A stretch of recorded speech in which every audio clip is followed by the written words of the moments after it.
Hello everyone, আসসালামু আলাইকুম সবাইকে। তোমাদের সবাইকে স্বাগতম আমাদের আজকের ক্লাসে, যেখানে আমরা আলোচনা করব সাধারণ গণিতের অধ্যায় 13 সসীম ধারা নিয়ে। সসীম ধারা অধ্যায়টি বেশ ইন্টারেস্টিং একটা অধ্যায় এবং এই অধ্যায়টি কিন্তু তোমাদের এসএসসি এক্সামের জন্য খুবই গুরুত্বপূর্ণ, কারণ দেখা যায় প্রতি বছরই এখান থেকে কিন্তু প্রশ্ন এসে থাকে। তো চলো আমরা এই অধ্যায়ের সকল খুঁটিনাটি নিয়ে আমাদের আলোচনা শুরু করি। তো প্রথমেই আমরা একটু অধ্যায়ের নাম দিয়ে যদি চিন্তা করি, সসীম ধারা, তাহলে এইখানে আমরা দুটো শব্দ দেখতে পাচ্ছি, সসীম এবং ধারা। এই দুইটারই সিগনিফিকেন্স আমরা আলোচনা করব। প্রথমে দেখো ধারা। ধারা জিনিসটা কি? ধারা বোঝার জন্য আমাদের যে জিনিসটা বুঝতে হবে তা হলো অনুক্রম। অনুক্রম বা সিকোয়েন্স। আসো আমরা অনুক্রম বা সিকোয়েন্স এই জিনিসটাকে একটু বোঝার চেষ্টা করি।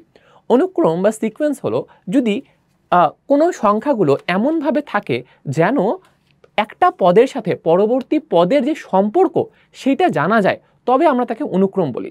যেমন এক্সাম্পলগুলো একটু খেয়াল করে দেখো, যে আমাদের এখানে একটা এক্সাম্পল আমরা দেখতে পাচ্ছি 2, 4, 6, 8, 10, 12। এগুলো কি একদমই র্যান্ডম কোনো সংখ্যা? তা কিন্তু নয়, তাই না? আমরা কিন্তু দেখতে পাচ্ছি যে এক্ষেত্রে আমাদের সংখ্যাগুলো 2 করে করে বৃদ্ধি পাচ্ছে। দেখো 2 থেকে 4, 4 থেকে 6, তারপর 8, তারপর 10, তারপর 12। আমি যদি তোমাকে অনুমান করতে বলি যে পরবর্তী সংখ্যাটা কত হবে, তুমি নিশ্চয়ই সেটা অনুমান করতে পারবে। বলো তো এই অনুক্রমটির পরবর্তী সংখ্যাটি কত হবে?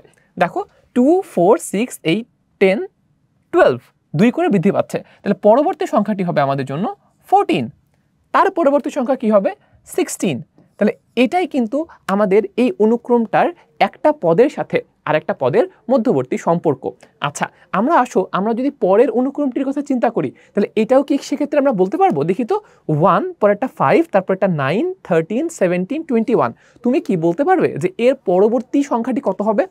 তুমি নিশ্চয়ই বলতে পারবে। তুমি যদি খেয়াল করে থাকো, তুমি দেখতে পারবে যে এখানে 4 করে করে বৃদ্ধি পাচ্ছে।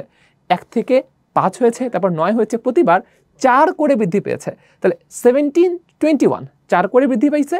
এর পরের পদটা কি হবে? 21 থেকে এটি হবে 25। তারপরটা কত হবে? তারপরেরটা হবে 29। এভাবে কিন্তু আমরা অনুক্রমের ক্ষেত্রে একটা পদের সাথে আরেকটা পদের সম্পর্ক আমরা বুঝতে পারি যে আচ্ছা পরবর্তী পদটি কি হতে পারে। এখন এখানে আমরা যেটা দেখতে পারি সেটা হলো যে সাধারণ পদ বলে সুন্দর একটা কথা আছে, সাধারণ পদ। এই সাধারণ পদ জিনিসটা কি?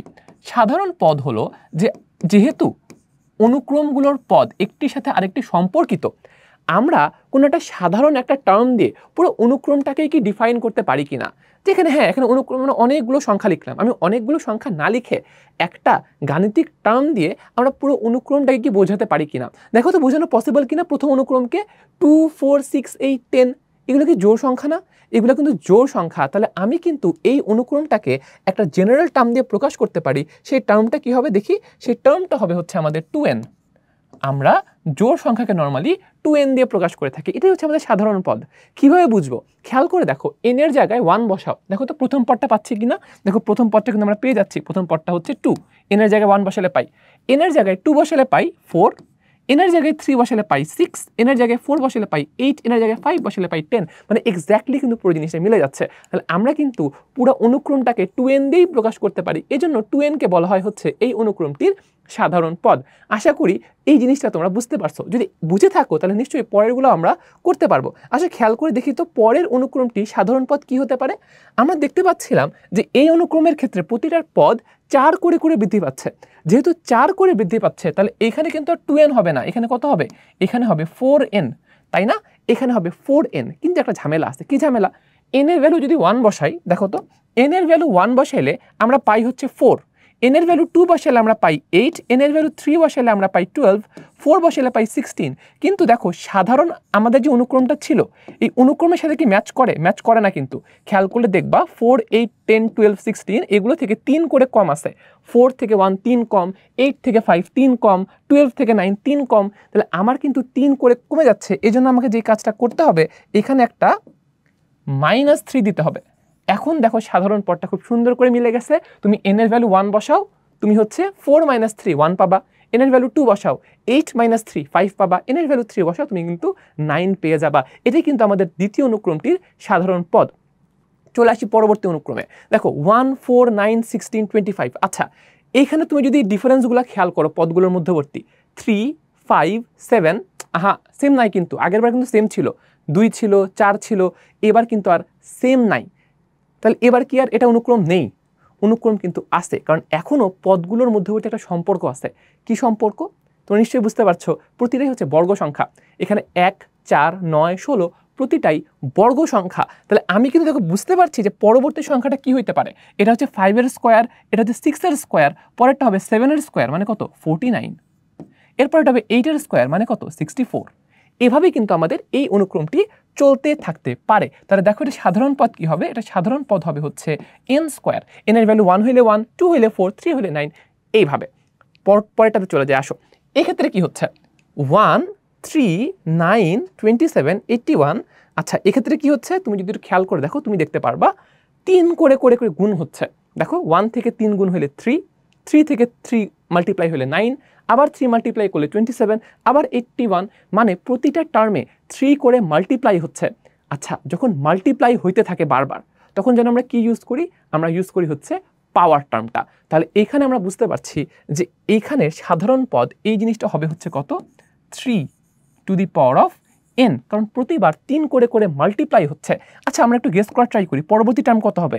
81 থেকে 3 মাল্টিপ্লাই করলে হয় 243, তার পরবর্তী টার্ম কত হবে? 243 থেকে তুমি যদি 3 মাল্টিপ্লাই করো, 3 এর সাথে 3 মাল্টিপ্লাই হয়ে হবে 9, 24 এর সাথে 3 মাল্টিপ্লাই হয়ে হবে 72, তাহলে 729 এটা হবে তার পরবর্তী টার্ম। তাহলে সাধারণ পদ এটা কি 3 to the power of n হবে? না, খেয়াল করে দেখো, n 1 বসাইলে 3 হয়, 2 বসাইলে 9 হয়, তাহলে প্রথম পদ কি 3? না, দ্বিতীয় পদ 3। তারপরে n এর ভ্যালু 2 বসাইলে 9 আসে, দ্বিতীয় পদ কি 9? না না, তৃতীয় পদ 9। তাহলে আমরা দেখতে পাচ্ছি আমরা একটা টার্ম সামনে চলে যাচ্ছি, তাই না? আমাদের প্রথম পদ 3 হওয়ার কথা ছিল, কিন্তু প্রথম পদ 3 না, আমাদের 3 হচ্ছে দ্বিতীয় পদে। আমাদের দ্বিতীয় পদ 9 হওয়ার কথা ছিল, কিন্তু না, 9 পরেরটাতে। তাহলে আমরা যেটা করব সেটা হলো ব্যালেন্স করার জন্য n এর থেকে 1 কমাই দিব, 3 to the power of n minus 1। এখন দেখো পুরো জিনিসটা সুন্দর করে ম্যাচ করে যাবে। n এর ভ্যালু 1 বসায় দেখো প্রথম টার্ম পাবা, 2 বসায় দেখো দ্বিতীয় টার্ম পাবা, 3 বসায় দেখো তৃতীয় টার্ম পাবা, এভাবে আমরা প্রতিটা টার্ম পেয়ে যাব। পরেরটাতে যদি চলে যাই, তাহলে দেখো তো এবার কি কোনো প্যাটার্ন খুঁজে পাওয়া যাচ্ছে কিনা। আচ্ছা হাফ 2/3 কি হচ্ছে খেয়াল করি, আমাদের লবে যা আছে 1 করে করে বৃদ্ধি পাচ্ছে এবং হরে যা আছে তাও 1 করে করে বৃদ্ধি পাচ্ছে। তাহলে এখানে আমরা বুঝতে পারছি, দেখো এটা 5/6, 6/7, পরবর্তী টার্ম কি হবে? পরবর্তী টার্ম হবে 7/8, তার পরবর্তী টার্ম কি হবে? এটা হবে 8/9। এভাবে কিন্তু পুরো জিনিসটা চলতে থাকবে। আমি যদি সাধারণ পদ দিয়ে এটাকে বোঝানোর ট্রাই করি, তাহলে কি হবে একটু বোঝার ট্রাই করি চলো সবাই। আমাদের প্রথম পদের লবে ছিল 1, দ্বিতীয় পদের লবে ছিল 2, তৃতীয় পদের লবে ছিল 3, তাহলে n তম পদের লবে কত হবে? নিশ্চয়ই n হবে, তাই না? তাহলে এখানে আমরা দিচ্ছি লবে হচ্ছে n। হরে কি হবে? প্রথম পদের হরে কত ছিল 2, দ্বিতীয় পদের হরে ছিল 3, তৃতীয় পদের 4, মানে যততম পদ আমাদের হরে কিন্তু 1 বেশি আছে, তাহলে n তম পদের জন্য হরে থাকবে হচ্ছে n প্লাস 1। এই দেখো আমরা কিন্তু আমাদের যতগুলো অনুক্রম নিয়ে আমরা কথা বলছিলাম, আমরা কিন্তু সবগুলো অনুক্রমগুলোর মাঝেই প্যাটার্নটুকু বুঝতে পারছি, এবং আমরা অনুক্রমটিকে সাধারণ একটি পদের মাধ্যমে কিভাবে প্রকাশ করতে পারি আমরা কিন্তু এটাও এখান থেকে শিখে নিচ্ছি। তাহলে এই ধরনের এমসিকিউ কিন্তু তোমাদের এক্সামে অবশ্যই আসতে পারে, যে একটা অনুক্রম থেকে তার সাধারণ পদ নির্ণয় করা। তাহলে তুমি এভাবে ডিরেক্টলি বের করতে পারো, অথবা তোমার যদি তাও কনফিউজ লাগে, যে কাজটা করতে হবে সেটা হলো n এর ভ্যালু 1, 2, 3, 4 এভাবে বসায় চেক করে দেখতে হবে যে অনুক্রমটি ম্যাচ করছে কিনা। তো চলো আমরা চলে যাচ্ছি হচ্ছে আমাদের পরবর্তী স্লাইডে, যেখানে আমরা কথাবার্তা বলবো সাধারণ পদ থেকে অনুক্রম নির্ণয়। আমরা যেই কাজটি করেছিলাম অনুক্রম থেকে সাধারণ পদ নির্ণয় করছিলাম, এখন আমরা যে কাজটা করব সাধারণ পদ থেকে অনুক্রম নির্ণয় করব। এই কাজটা খুবই সহজ, যা করবা তা হলো n এর ভ্যালু 1, 2, 3, 4 এভাবে বসাতে থাকবা, তুমি প্রথম পদ, দ্বিতীয় পদ, তৃতীয় পদ, চতুর্থ পদ এটাও পেতে থাকবা। চলো আমরা স্টার্ট করে ফেলি। তাহলে n 1/n এটা হচ্ছে একটা আমাদেরকে সাধারণ পদ দেওয়া আছে, তাহলে n এর ভ্যালু যদি 1 বসাই তাহলে এটা হবে হচ্ছে 1/1। এরপর n এর ভ্যালু যদি 2 বসাই তাহলে কি হবে 1/2। n এর ভ্যালু 3 বসালে কি হবে 1/3। n এর ভ্যালু 4 বসালে হবে হচ্ছে 1/4। পাইলাম। আমি যদি আরেকটু এটাকে সাজায় গোছায় লিখি তাহলে জিনিসটা হবে দেখতে এরকম। অনুক্রমটা হবে 1/1 মানে হচ্ছে 1, 1/2 মানে হচ্ছে হাফ, 1/3 মানে 1/3। এই আরেকবার লিখলাম আর কি, আর কিছুই করি নাই। এরপরেরটা হচ্ছে 1/4।